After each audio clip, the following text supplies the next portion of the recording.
Bismillahirrahmanirrahim. Assalamualaikum warahmatullahi wabarakatuh. Alhamdulillah, dapat lagi bersama lagi dengan saya Ustazah Azila Syamsudian dalam 99 hari belajar mencintaimu. Kali ini insya-Allah kita akan masuk kepada nama Allah yang ketujuh, iaitu beriman dengan nama Allah Al-Mu'min. Makna nama Allah Al-Mu'min ialah yang maha memberi keamanan. Kita sebagai hamba Allah bergantung sepenuhnya kepada Allah untuk memperolehi rasa keamanan ini. Rasa aman adalah satu rasa yang Allah kurniakan bagi orang-orang yang beriman. Namun yang demikian, perasaan takut itu adalah satu perasaan semula jadi yang ada dalam diri manusia.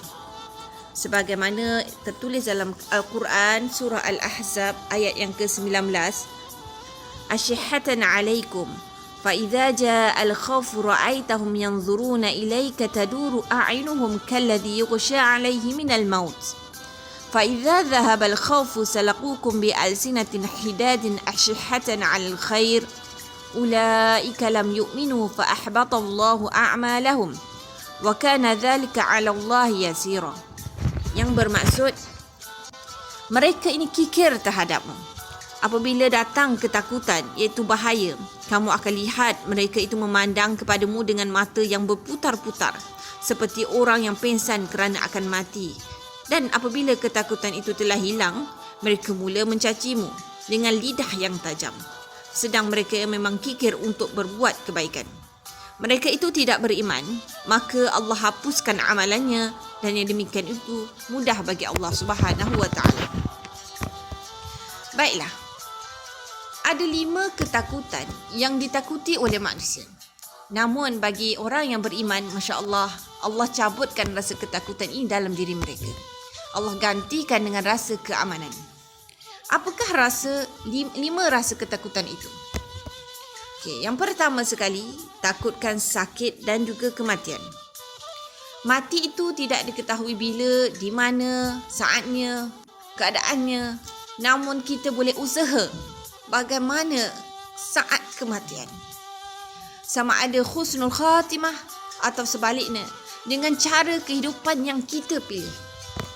Kita boleh memilih kehidupan ini menjadi baik ataupun sebaliknya.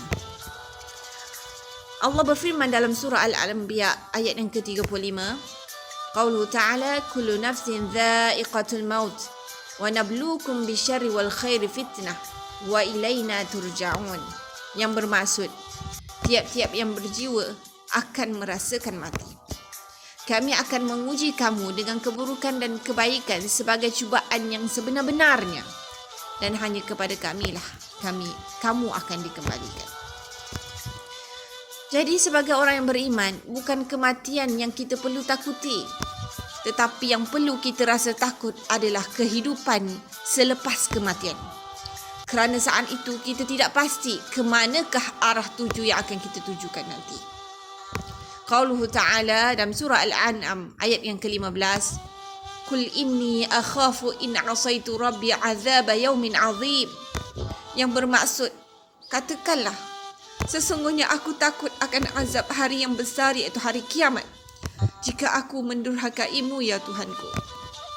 Ini adalah takut yang pertama yang perlu kita rasai, iaitu takutkan kehidupan selepas kematian. Bukannya takutkan kematian dan juga kesakitan. Baik, ketakutan yang kedua yang ditakuti oleh manusia ialah takutkan kegagalan. Namun hakikatnya Allah telah nyatakan bahawa Allah akan mengurniakan dengan apa yang kita usahakan. Itu adalah janji Allah Subhanahu wa taala. Qauluhu ta'ala, wa khalaqallahu as-samawati wal arda bil haqq litujza kullu nafsin bima kasabat wa hum la yuzlamun. Yang bermaksud, dan Allah telah menciptakan langit dan bumi dengan tujuan yang benar dan akan dibalasi tiap-tiap diri terhadap apa yang diusahakan, dan mereka tidak akan dirugikan. Surah Al-Jathiyah ayat 22. Oleh yang demikian, orang yang memaksimalkan usahanya kemudian bertawakal sepenuhnya kepada Allah, maka Allah akan cabutkan dalam dirinya, dalam hatinya, rasa takutkan kegagalan. Mereka akan terus berusaha dan bertawakal kepada Allah Subhanahu wa taala. Itu adalah takut yang kedua yang ditakuti oleh manusia. Seterusnya, takut yang ketiga yang ditakuti oleh manusia ialah takutkan celaan ataupun kata-kata manusia yang lain. Oleh yang demikian, orang beriman tidak perlu takutkan celaan mahupun kata-kata manusia selagi mana apa yang dilakukan berlandaskan syariat Allah Subhanahu Wa Taala. Apa yang perlu ditakuti adalah celaan daripada Allah Subhanahu Wa Taala yang Maha Esa. Kadang-kala manusia ini takutkan celaan manusia hingga membantutkan keinginannya untuk berubah ke arah kebaikan. Qauluhu ta'ala, Ya ayyuhalladzina amanu man yartadda minkum an dinihi fasawfa ya'tillahu biqaumin yuhibbuhum wa yuhibbunah adzillatin 'alal mu'minina a'izzatin 'alal kafirin yujahiduna fi sabilillahi wa la yakhafuna lawmata la'im dzalika fadlullah yu'tihi man yasha wallahu wasi'un 'alim. Surah Al-Maidah ayat 54, yang bermaksud, wahai orang-orang yang beriman, barang siapa di antara kamu yang murtad daripada agamanya, maka kelak Allah akan datangkan satu kaum yang Allah mencintai mereka dan mereka pun mencintainya. Mereka ini adalah yang bersikap lemah lembut terhadap orang mukmin, yang bersikap keras terhadap orang-orang kafir, yang berjihad di jalan Allah, yang tidak rasa takut kepada celaan orang yang suka mencela. Itulah kurniaan Allah yang diberikan kepada sesiapa yang dikehendakinya. Allah maha luas pemberiannya, lagi maha mengetahui.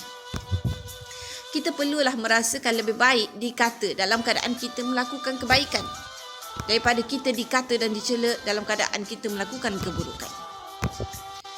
Namun demikian, sekiranya kita dipuji oleh manusia lain, itu adalah kerana Allah menutup keaiban kita.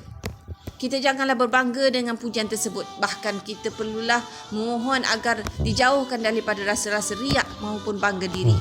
Juga mengamalkan doa yang diajar oleh baginda sallallahu alaihi wasallam apabila dipuji. Doanya begini. Allahumma la tu'akhidhni bima yaqulun waghfir li ma la ya'lamun waj'alni khairan mimma yazunnun. Yang bermaksud, ya Allah, janganlah engkau menghukumku disebabkan pujian yang dia ucapkan. Ampunilah aku atas kekurangan yang mereka tidak ketahui, dan jadikanlah aku lebih baik dari apa penilaian yang mereka berikan untukku.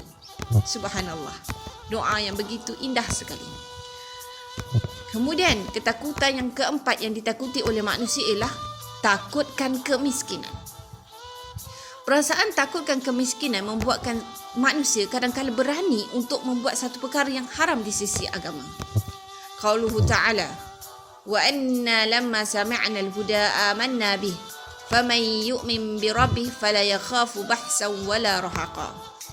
Yang bermaksud, dan sesungguhnya kami tak kala mendengar petunjuk Al-Quran, kami beriman kepadanya. Barang siapa beriman kepada Tuhannya, maka ia tidak takut sama ada berada dalam kesenangan ataupun berada dalam kesusahan. Surah Al-Jin ayat ke-13. Orang beriman, dia tidak takutkan kemiskinan kerana meyakini Allah akan memberikan rezeki kepadanya. Allah Ar-Razzaq yang memberikan rezeki. Qauluhu ta'ala, wa man yattaqillaha yaj'al lahu makhraja wa yarzuqhu min haitsu la yahtasib wa man yatawakkal 'ala Allah fa huwa hasbuh innallaha balighu amrih qad ja'ala Allahu likulli syai'in qadra. Yang bermaksud, dan sesiapa yang bertakwa kepada Allah dengan mengejarkan suruhannya dan meninggalkan larangannya, nescaya Allah akan mengadakan baginya jalan keluar daripada segala perkara yang menyusahkannya, serta memberikan rezeki dari jalan yang tidak terlintas di hatinya. Dan ingatlah, sesiapa yang berserah diri bulat-bulat kepada Allah, maka Allah akan cukupkan baginya untuk menolong dan menyelamatkannya. Sesungguhnya Allah tetap melakukan segala perkara yang dikehendakinya. Allah telah pun menentukan kadar dan masa bagi berlakunya tiap-tiap sesuatu. Surah At-Talaq ayat yang kedua dan ketiga. Dan akhir sekali, ketakutan yang ditakuti oleh manusia ialah takut hilangnya kasih sayang. Sehingga kadang-kala manusia sanggup melakukan perkara-perkara yang dilarang oleh Allah Subhanahu Wa Taala. Dalam Al-Quran, antara ciri-ciri orang beriman ialah tidak takut akan hilangnya kasih sayang. Kasih sayang manusia, kasih sayang makhluk-makhluk Allah. Qauluhu ta'ala, wa man ya'mal minas salihati wa huwa mu'min fala yakhafu zulman wala hatma. Yang bermaksud, dan barang siapa yang mengerjakan amal-amal yang soleh dan ia dalam keadaan beriman, maka ia tidak akan khawatir akan perlakuan yang tidak adil terhadapnya dan tidak pula akan pengurangan haknya. Surah Taha ayat yang ke-112. Apa yang paling utama adalah kita terus sebarkan kasih sayang kerana Allah. Maka pasti ia akan dibalasi seperti mana hadis Nabi SAW, "Man la yarham la yurham." Siapa yang tidak berkasih sayang, maka ia tidak akan dikasihi. Benarlah firman Allah Subhanahu wa taala bahawa Allah Al-Mu'min, itu yang Maha memberikan keamanan. Qauluhu ta'ala, "Alladzi at'amahum min ju' wa amanahum min khauf." Yang bermaksud Allah lah yang telah memberikan makanan kepada mereka untuk menghilangkan rasa lapar dan mengamankan mereka daripada ketakutan. Apabila rasa takut ini diangkat oleh Allah daripada hati orang mukmin, maka akan lahirlah rasa ketenangan dan juga keamanan.